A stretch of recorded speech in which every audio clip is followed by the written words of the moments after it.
Bienvenidos, mi nombre es Juan José Mora Galeote, soy doctor en arte, línea de investigación cultura artística y especialidad de la tesis neuroestética por la Universidad de Granada, España. Actualmente me encuentro indagando en el campo de la psicología social y de la neurociencia cognitiva, continuando con la interdisciplinariedad de mi tesis anterior.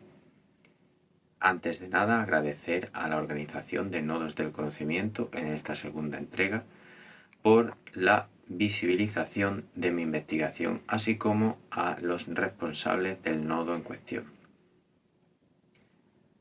La investigación se titula Transemocionalidad, una aproximación teórica.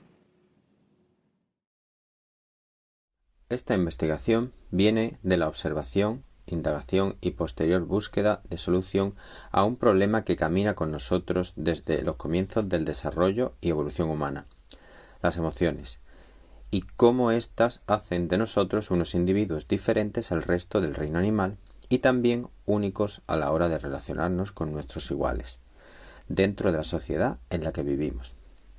Ya lo dijo Aristóteles, el hombre es un ser social por naturaleza. De esta observación llega la segunda parte de la ecuación. Hoy día, y con la conectividad que nos ofrece la tecnología, Internet y especialmente las herramientas de mensajería instantánea dentro de las redes sociales, mezclado con la naturaleza emocional que nos caracteriza, da lugar a un escenario complejo y único que abre una puerta en la evolución de la comunicación y comportamiento social del Homo sapiens. Por otra parte, el transhumanismo se define como un movimiento cultural e intelectual internacional que tiene como objetivo final transformar la condición humana mediante el desarrollo y fabricación de tecnologías ampliamente disponibles, que mejoren las capacidades humanas tanto a nivel físico como psicológico o intelectual, en palabras de Bostrom. El transhumanismo no es nuestro tema de estudio en sí, solo nos fijamos como punto de partida en la parcela psicológica.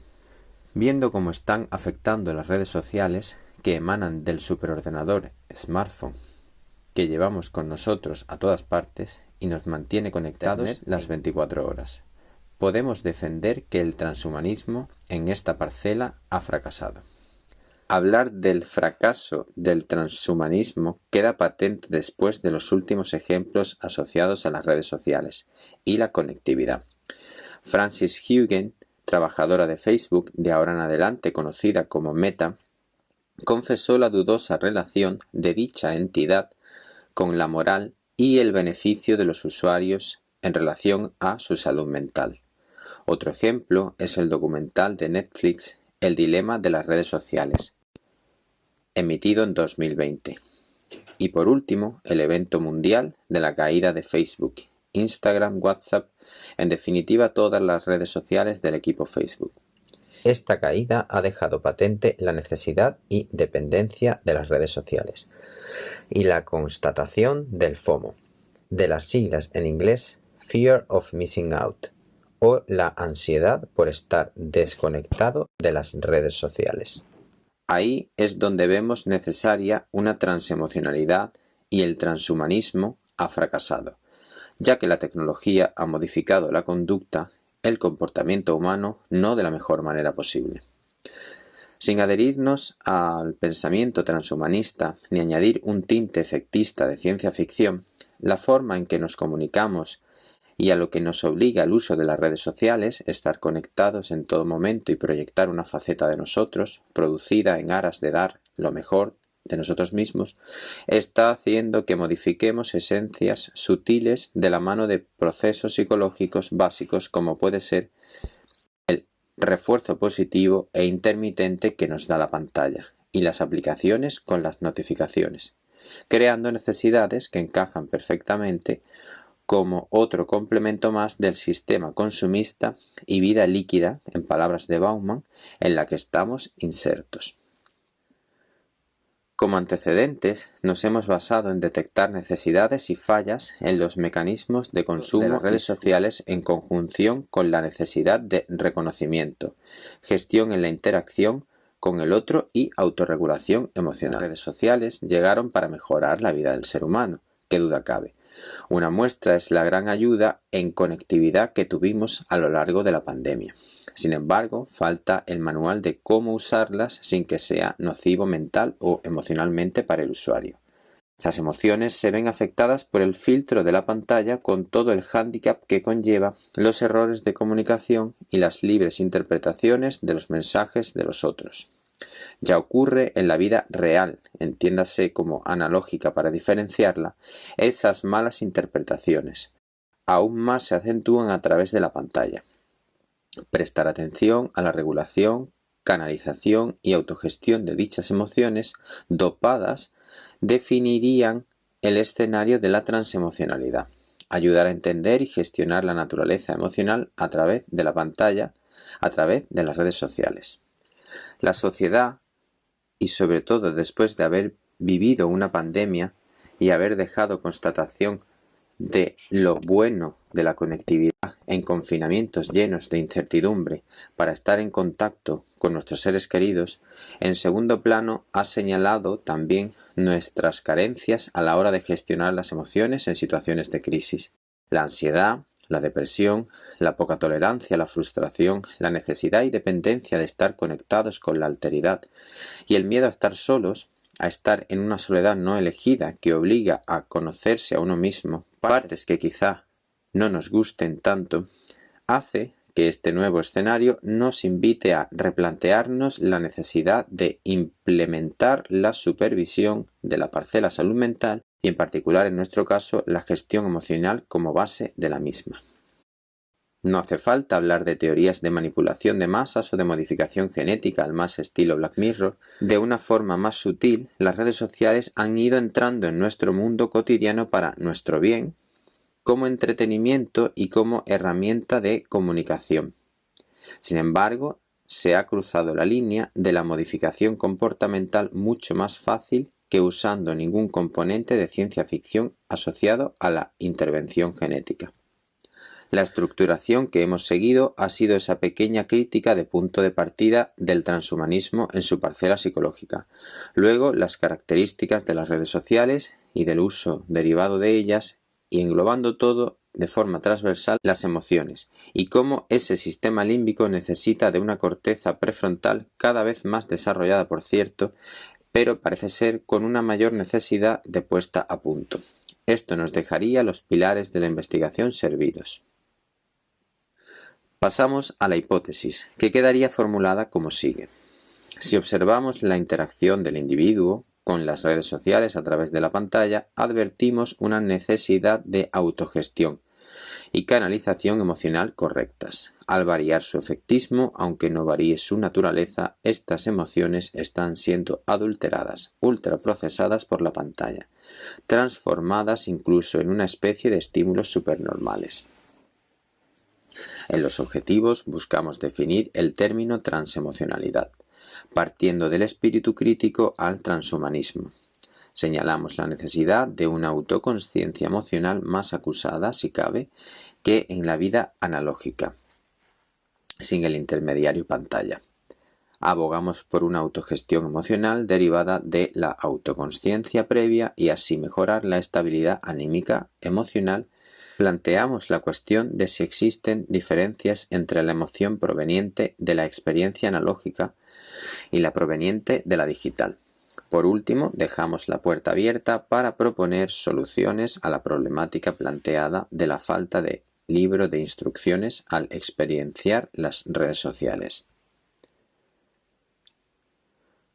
Los resultados de nuestra observación, analizados en la discusión, nos llevan a señalar la idiosincrasia sutilmente diferente, desligada del uso de las redes sociales, de las emociones, aunque siendo las ancestrales básicas conocidas por todos, alegría, tristeza, ira, miedo, asco y sorpresa, según Ekman, la catalización, efectismo y mayor intensidad junto con su carácter efímero, las coloca en una evolución sutil.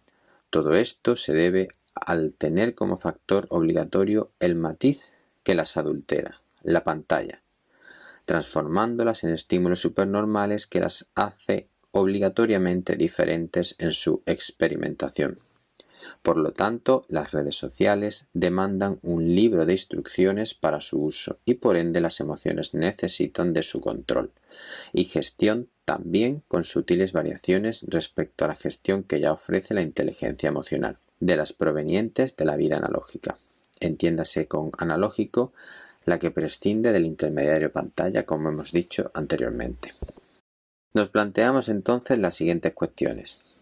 ¿En qué se diferencia la emoción proveniente de la experiencia analógica de la digital? En este caso, aunque las emociones son las mismas, la valencia o intensidad y la forma de generarse, tanto como su durabilidad, son los factores claves de diferenciación. Por lo tanto, los tiempos de experimentación, canalización junto con el tamiz de la pantalla marcarían la diferencia. La emoción a la que se tiene acceso a través de la pantalla es fija, inamovible y encriptada, con unos signos que no pueden ser modificados. Es la parte fija de la ecuación para entendernos. Se queda escrita, congelada, sobre todo cuando enviamos el mensaje y abandonamos la aplicación. A diferencia de la fluidez y opción de modificar esa expresión sobre la marcha dentro de una conversación analógica que sí puede ser modificada. Aquí sí puede ser corregida la mala o incorrecta transmisión del mensaje. También el factor tiempo en una conversación cara a cara se nutre de unas normas de comportamiento en el que los silencios significan. A través de la pantalla, los silencios ocasionados por las necesidades reales de ausentarse de esa conversación nunca son interpretados como positivos, y quizá esa persona desaparezca porque en el plano físico le está sucediendo algo inamovible. Pero la persona que está al otro lado ya va por libre dando rienda suelta a la interpretación, a unas exigencias que no han sido cubiertas y un largo etcétera, que no es nada positivo, que no ayudan para nada en la conciliación. Pongamos un ejemplo. Una pareja que lleva apenas 6 meses de relación está teniendo una conversación donde los sentimientos están a flor de piel. Una de las partes, desde su sofá de casa, se aventura a declarar estos sentimientos, diciendo «te quiero». La otra persona se encuentra en el autobús de vuelta al trabajo. Ve en la pantalla del chat escribiendo y de repente deja de estar en línea. ¿Qué creemos que sentirá la persona del sofá? ¿Inseguridad? ¿Indignación? ¿Impaciencia? ¿Frustración? ¿Arrepentimiento? Incluso afección directa a la autoestima. Apareciendo frases como «no tendría que habérselo dicho», «¿será demasiado pronto?», «¿sentirá lo mismo por mí?», «si no contesta es que no me quiere», y un largo etcétera de nuevo. Al otro lado de la pantalla, en el bus, la protagonista de esos pensamientos acaba de socorrer a una anciana que tras frenar bruscamente ha caído al suelo. Luego, después de una charla más o menos acalorada, vendrá la explicación lógica, pero ya es tarde para la huella y la experiencia emocional que ha sufrido la parte que estaba en su sofá. A esto nos referimos con añadir a lo emocional el tamiz de la pantalla y la variabilidad de los tiempos. Entonces, esa emoción que emana de la pantalla, que la dota de un significado ya sesgado, cabe a mayor interpretación. Buen ejemplo de ello puede ser los tipos de horizontes de Hans Robert Haus en su Estética de la recepción, con los horizontes de creación, de expectativas y de recepción. Aplicados a nuestro caso, sería atendiendo a cómo surge la emoción y cómo la transmito, luego cómo creo y quiero que llegue, y por último, cómo realmente llega a la otra persona y ésta la interpreta. Esto se agrava si además ya partimos de sesgos anímicos individuales, expectativas irreales o simples sesgos comunicacionales. Todo se intensifica, magnifica y deriva a una mala gestión que añade al individuo posibles problemas de autoestima derivados de la aceptación o rechazo e inseguridades incipientes que germinan con fuerza. Todo esto repercute al otro lado de la pantalla, en la realidad analógica, afectando al comportamiento y al transcurso normal del día de trabajo o el trato con otras personas que coexisten en el plano analógico. Al respecto, señalar que la emoción puede venir del sujeto, un pensamiento interoceptivo, es decir, de forma endógena, o del objeto o estímulo externo, de otro sujeto, es decir, de forma exógena. Hay una tendencia a la interpretación obligada que no se coloca en el plano positivo. El sujeto no tenderá a pensar que la otra persona no contesta porque le ha surgido algo importante, ya que esto ya sería ofensivo porque ¿qué hay más importante que te conteste ahora mismo al te quiero? Entiéndase la ironía. La transemocionalidad nos proporcionaría entonces las herramientas para salvarnos de esta activación primigenia del sistema límbico al que nos devuelve las redes sociales mal gestionadas. Saber las contradicciones de un medicamento es la clave para que algo que a priori es bueno no te dañe. Aquí, con las redes sociales y la pantalla, pasaría lo mismo. La intención con la que se crean y, al final, cómo se traduce eso en la praxis real, sería otro paradigma a analizar de forma crítica. De ahí la necesidad de generar un libro de instrucciones al uso de las mismas y sus contraindicaciones. Insistimos en que las redes sociales, al igual que los estímulos supernormales, estos nuevos estímulos frecuentemente provocan una respuesta mayor que cualquier otro estímulo que ocurra naturalmente. En palabras de Ward, no son malos por naturaleza, si se sabe cómo funcionan y nos afectan, sino que hay que atender al uso y su aplicación. Dentro de los resultados extraídos de las investigaciones, señalar el factor de la adicción o dependencia dependiendo del grado que tenemos a dicho dispositivo en general y en particular a las redes sociales, queda registrado con nefastas repercusiones en el estado emocional, motivacional y la salud mental del individuo que está sumergido en una vida líquida, en palabras de Bauman, emocionalmente volátil y consumista.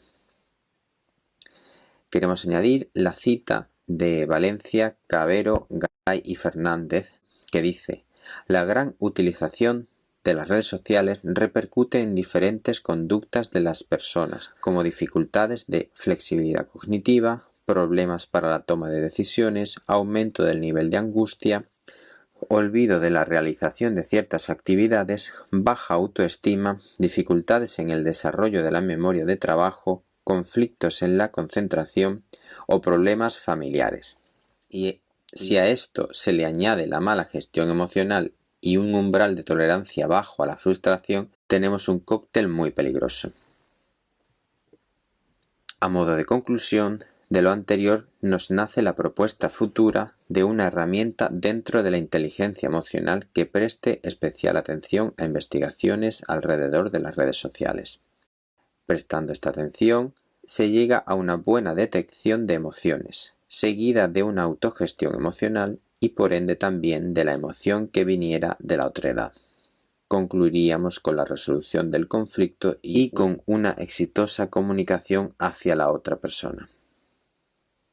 Este proceso o mecanismo interno en la transemocionalidad harían de la misma la herramienta perfecta a la vez que definiría el escenario en el que nos enmarcamos. La transemocionalidad, por lo tanto, la definimos como el escenario de interacción sujeto-pantalla-emoción y el feedback emoción-pantalla-sujeto. Esta transemocionalidad a la vez conlleva intrínseca la gestión emocional adecuada para la mejora adaptativa de la calidad individual y por ende grupal. Necesitamos del otro para la identificación del yo, del individuo emocional y, sobre todo, porque esta otredad a menudo es la que nos genera dicha emoción. Experimentamos una emocionalidad líquida, efímera, pero que deja quizá una huella mayor y debemos ser capaces de gestionar su efecto y que no nos controlen ellas a nosotros.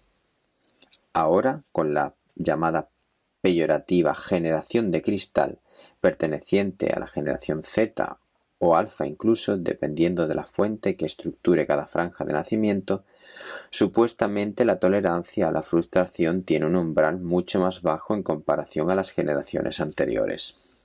En este caso, apuntar también que no solo afectaría, según nuestro punto de vista, a los adolescentes y postadolescentes y nuevas generaciones, sino que es transversal a toda la sociedad que inevitablemente está inmersa en dichas herramientas tecnológicas, ya que se comunican a través de ellas. Necesitamos una adaptación guiada al uso de las nuevas conectividades de las redes sociales, para que el abrasivo consumo y uso de las mismas no catalice una explosión emocional basada en su mala gestión, errores de interpretación y comunicación, a lo que nos lleva a tener de intermediaria la pantalla. Esperamos que hayamos contribuido con el inicio de la construcción de unas herramientas que ayuden y mejoren nuestra sociedad. Muchas gracias por haberme acompañado hasta aquí y por haber visualizado el vídeo. Estaré encantado en responder a todas las dudas y las cuestiones que surjan. Hasta pronto y saludos.